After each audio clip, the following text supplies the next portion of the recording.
Thank you for joining us for this episode of That Solo Life, the podcast for PR pros and marketers who work for themselves. People like me, Michelle Kane with VoiceMatters, and my wonderful co-host, Karen Swim of Solo PR Pro. Hi, Karen. How are you today? I am doing so great, Michelle. How are you? I'm doing well. Not bad for a Monday, Monday, Monday. Isn't that how it goes in the wrestling ring?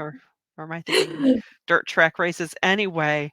Yeah, not bad for a Monday. We're in the midst of the holiday season, but we thought we'd talk today about something it's kind of funny we saw, but it also is all too real in our world. A little bit of a PR Journo SmackDown. And the smacks went both ways. Yes. What'd you say about me? But yeah, it happens. It happens. We all get frustrated with each other and wonder why we do the things we do the way we do them. That's so true. But my favorite SmackDowns always come with a caveat from a journalist that said that they used to be in PR. And as though that justifies or that they know all. And maybe it was, 20 years ago, and we all know that the world has changed dramatically since that time. So that would be like, any of us pulling out an old job and going, yeah, I did that job. But did you do it this year? This year especially. I'm just asking for a friend because there are, and I think that goes both ways. There are plenty of PR people that started on the journalism side. And if they did that 15 years ago, the world is vastly different for our journalist friends as well. So it is funny, but that they add that in as though like, well, I know, and that somehow gives me the authority to be completely, icky to you and criticize your entire profession based on the actions of one person who may be new to the job, untrained, or completely stressed out and about to jump over a cliff and probably has, the, mental health hotline on hold as they're trying to hold it all together long enough to get to the end of this year. Right. Because a lot of the times the issue is, you reach out to us, you don't get back to us, we don't hear from you, and all the while not really realizing, well, we're hurting our own cats over here. Our clients are equally busy and stretched out, so sometimes it is difficult to get them when the opportunity arises because they're not fully cognizant of the notion that when the opportunity hits, they have to be ready and not just, of course, they can be mentally prepared, but no, you have to be available like now. And sometimes that just doesn't get conveyed. It is. So in this particular latest SmackDown, it happened in a private forum, which was so much nicer than it happening on X or happening on one of the open social media platforms, because that's usually where you see it. And I will say that while we joke about this, because, and we can laugh about the things that are said, as a professional, whether you're a journalist or a PR person, it is so demoralizing to go to your feed and see something that is belittling your entire profession. Yeah. And I think that there's a few things happening. One is that we do have multi-generations in the workforce. And I think we all have to stop and think about that. And that every generation does not work in the same way that another generation works. And I don't mean that, I'm not saying that one generation is superior, has a different or a better work ethic. What I'm saying is that some of the things that we assumed early on in our career are not true for every generation. And so we either have to come to a place where, and I do feel some of this is on employers, to get everybody aligned on the same page. You need to teach people, do not make these assumptions. If you are running a PR team, then you need to set the expectation. Here's how you follow up with journalists. Here's the information that you provide in emails. Here's when you use email. Here's when you use Slack. Here's when you make text and phone numbers available so that your entire team is operating from the same playbook. Don't just send them out into the world and expect that everybody is going to do this job the same way. We have a generation of digital natives. We have actually more than one generation now, digital natives. Yeah. They do not use the phone to make phone calls. They really do not. Making a phone call seems invasive, and so they don't do it. And by the way, it's not natural to them to provide a phone number and a signature when people just don't use phones like that anymore. They use email, they use text messaging. And so I think it's unfair when you say there's no phone number in your email signature, because not everybody does that anymore. And to be honest, a lot of people have been warned against doing that because phone numbers are an identifier, and there's so much fraud out there. We're all trying to protect as much of our information as possible. I get that there are workarounds. Believe it or not everyone knows about those workarounds, and not everybody wants those workarounds. Right. And I think one of the key things that you honed in on there was, establishing systems. If you have the systems in place, then everyone can at least be on the same page, so much as just from the thinking of, okay, all of us might have to step a direction outside of our usual comfort level or patterns, if we're following the systems for press follow-up or press contact. I think that's one way to, work around it, but you're still not going to fulfill everyone's expectations, because that's just for you and your team.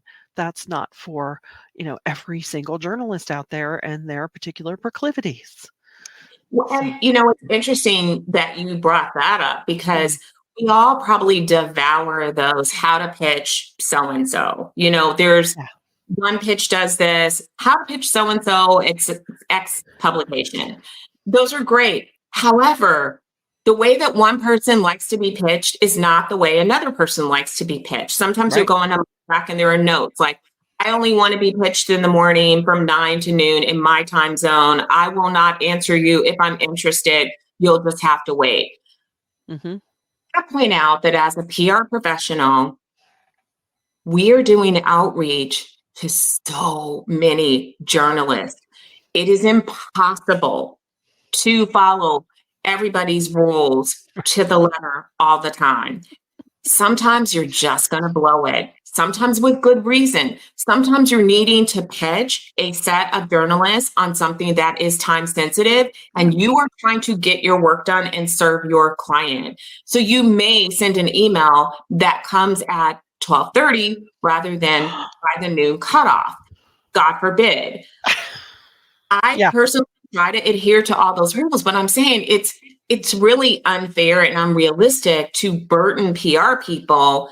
Do the best, always be respectful, make sure that you're pitching on target, that it's relevant to that journalist. But outside of that, there are just some things that we may not get perfectly. Please do not burn us at the stake if we miss one of your particular rules. If we use 3 sentences instead of 2, or if our word count is 5 words over your maximum, please do not berate a poor PR person for that, because they're not trying to be disrespectful. They're not trying to ruin your day. I mean, and I would say the same, like if journalists turn that around and you had to memorize all the rules for working with the PR people that you work with, you would go insane, and you already have enough on your plate. We honestly are trying to make your jobs easier, and we're also trying to get our jobs done. And by the way, sometimes the people that we work with and are working on behalf, they're not being the easiest. So give us a break. Yeah. I think what you hit on there is that, look, we're all doing our best, right? And sometimes if someone's best doesn't measure up to your best, well, give it some grace. Just count to 5, scream, write the scathing post and delete it. But, sure, are there absolute buffoons in any profession? Absolutely. What are you going to do? But don't always go from 0 to you're the worst. I'm going to scream about it somewhere. And I mean, this one particular rant was about a journalist and a PR pro that were working together, and then one couldn't find the other. The communications weren't being answered. I want to tell you that happens on a daily basis in media relations for every PR pro that I know, at least the solos. I don't know what's going on in-house, but I can tell you every solo PR pro, 100% of us experience this routinely. Sometimes it's just because the journalist is just overwhelmed and can't answer everybody. Right. Even when you're already established and working together, because I promise you, every single time, even when there's a yes, even when there's interest, even when you're happy that we brought you information, even when you're in the middle of writing, sometimes you guys go away and we don't hear from you. Even when we've recorded something or done an interview and you tell us to do something and we come back immediately, we don't always hear from you right away. And we get it. Life is overwhelming right now for everyone. God forbid, though, that the tables are turned and it's you who can't get in touch with a PR pro. Now, I will say, I don't think that that's ever professional. I'm sorry. If there's No. a problem, speak up. But here's the thing that I've noticed. People don't know how to communicate, and they don't like to communicate bad news. They don't like to communicate, if you're a PR pro, we have a younger generation that just does not know how to speak up and say, hey, I'm working really hard to get the response back from my client and they are not answering me. I'm so sorry. I know this is frustrating. They don't understand the value of protecting the relationship with the journalist. You're not throwing your client under the bus, but you're tactful in how you're managing it.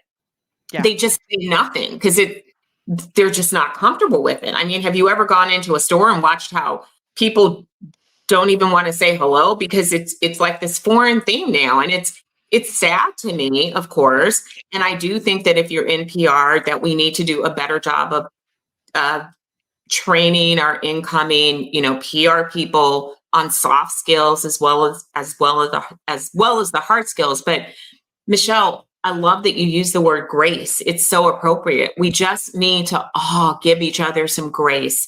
Yeah. And yes, it's frustrating. It makes everyone's job so frustrating. And we've all had those moments where you want to scream into a pillow or go throw axes after work because can I just get my job done? Yeah, no, it's so true. And what you said about communication is so important.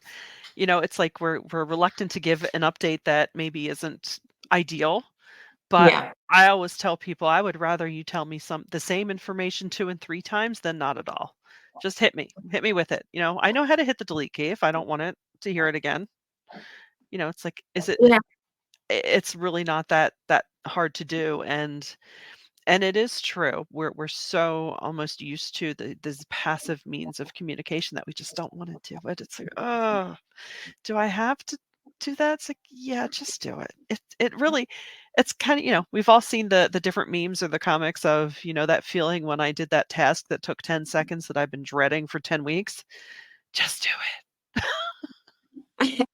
I mean, it's part of being in business and being a professional. And we really do need to get back to training people how to talk to one another and how to handle difficult conversations, because I feel like this is becoming a lost art, and it's playing out not only in the workforce, it's playing out in families. How many parents are just not having hard conversations with their kids, Yeah. or teachers are dealing with parents when they tell them something that's not favorable in the nicest way possible. The parents are going off on the teachers. We're going to become a society where we just don't want to talk to anyone and we never address anything. And that's just not a good place to be. And Yeah. so while I'm not defending the actions of a PR person or a journalist who just drops out of communication with you unless they're sick or something else is going on. And that's the other thing. You never know what people are dealing with in their personal lives. Sometimes people are working through illness. Sometimes they are grieving and they just really are not themselves.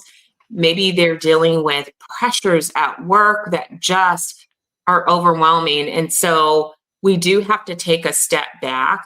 But even with those hard things, if you really are just not yourself, you don't have to disclose all of your personal information, but it's about communicating and letting people know at least, like, hey, I got your email. I'm so sorry. I have some things going on and I'm really behind. Here's where we are. Yeah, exactly, just to check in, "Hey, I'm sorry if I've been unavailable to you, I really apologize.